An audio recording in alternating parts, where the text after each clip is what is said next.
হাতে করে মাখন চটকাচ্ছি। আমার কিন্তু খুব ভালো লাগছে, কারণ ফার্স্ট টাইম আমি এরকম হাতে করে মাখন চটকাচ্ছি। আর এটা দিয়ে বানাবো ঘি। ঘি দিয়ে গরম ভাত আমি আমার বর খুব ভালো খাই, ভীষণ ভালো লাগে আমাদের। তো ভাবলাম 1 কেজি মাখন কিনি আর সেটা দিয়ে ঘি বানাই, আর দেখবো। এটা একটা মনে কৌতূহল, 1 কেজি মাখন কিনেছি 350 টাকা দিয়ে, আর ঘি কত গ্রাম হয়। আর আমরা জানি বাজার থেকে আমরা ঘি কীরকম দামে কিনে খাই। আর দাম দিয়ে যতই বাইরে থেকে কিনে খাওয়া হোক না কেন, তাতে একটু না একটু ভেজাল থাকবেই। আর ঘরে যদি এরকম আমি নিজে হাতে বানাই, তাহলে কিন্তু সেটা একদম অরিজিনাল খাঁটি হবে। তো দেখো, আমি গ্যাসের ওপর কড়াই বসিয়ে দিয়েছি আর তার মধ্যে মাখনটা ঢেলে নাড়াচাড়া করছি। এই মাখনটা দিয়ে কিন্তু ভালো ঘ্রাণ বেরোচ্ছে না, কেমন একটুখানি নষ্ট নষ্ট পচা পচা গন্ধ বেরোচ্ছে, কারণ এটা 3 দিনের রেখে দেওয়া মাখন। আমি যতটা জানি টাটকা মাখনে নাকি ঘি ভালো হয় না, সেই জন্য এই গরম তো এখন 2 থেকে 3 দিন রাখলেই যথেষ্ট। আর শীত হলে প্রায় 1 সপ্তাহের কাছাকাছি রেখে দিতে হয়।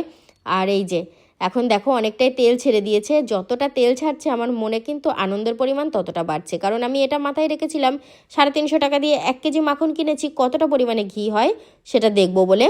তো দেখো এখন অনেকটাই তেল ছেড়ে দিয়েছে আর হালকা হালকা ঘিয়ের মতো সুঘ্রাণও বেরোচ্ছে। আর আমার তো খুব ভালো লাগছে, কারণ আমি খুব কৌতূহল এই বিষয়ে, কারণ আমি প্রথম নিজের হাতে ঘি বানাচ্ছি বলে।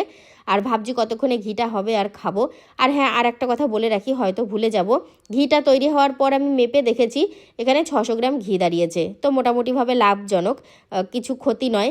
আর এই দেখো ঘিটা আমার একদম তৈরি হয়ে গেছে, কিন্তু মনটা খারাপ হয়ে গেল। ঘিয়ের কালার এরকম খেজুর গুড়ের মতো, দূর, আমি কি বানালাম। কিন্তু পরের দিন সকালে আমার মনটা কিন্তু দারুণভাবে চাঙ্গা হয়ে গেছিলো, কারণ এই যে ঢাকনিটা খুলে দেখি টিফিন বক্সের, কি সুন্দর ঘিয়ের কালার এসছে আর দানা দানা এসছে, কিন্তু একটু ছাকাটা প্রবলেম হয়েছিল বলে কালো কালো ছিল।